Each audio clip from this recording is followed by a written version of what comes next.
Hey everyone, today we're diving into a critical and controversial topic, the use of AI in military targeting, specifically by the Israeli Defense Forces, or IDF, in Gaza. Buckle up, because this is a complex and emotional subject. So, following the Hamas attack on October 7, 2023, the IDF ramped up its use of AI-powered systems for targeting in Gaza.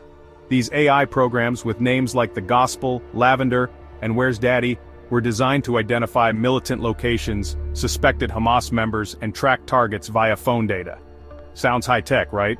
But here's where it gets troubling.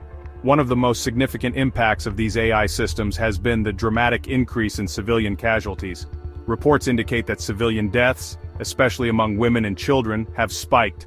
Over 44,000 Palestinians have been killed, according to the Gaza Health Ministry. That's a staggering number. Let's break down how these systems work. The Gospel identifies potential militant operating locations, while Lavender targets suspected Hamas members for assassination. Lavender, however, has a 10% error rate. Think about it. 10 out of every 100 targets could be wrong. Then there's Where's Daddy, which tracks targets via their phone locations. This often leads to strikes on their homes, endangering entire families. Google's involvement has also raised eyebrows. They sold AI technology to the IDF under Project Nimbus. Despite internal protests and even the firing of over 50 employees, Google continued with the sale. This has led to ethical and legal concerns about the use of such technology in warfare.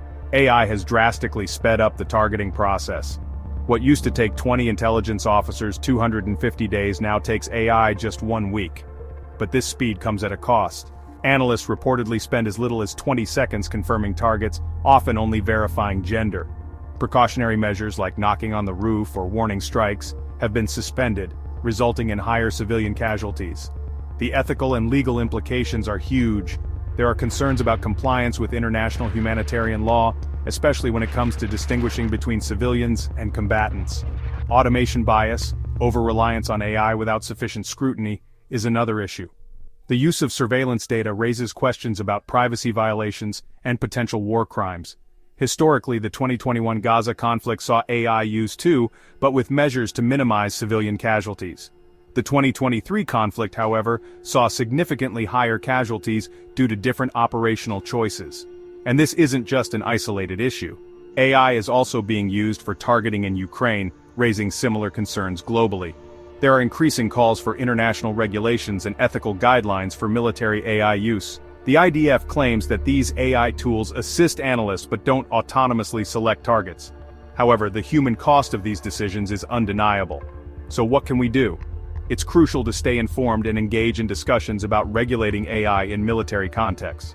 Knowledge is power, and by understanding these issues, we can push for more ethical and humane solutions. Thanks for watching, and don't forget to like, share, and subscribe for more in-depth analyses. Stay informed, stay compassionate. Until next time.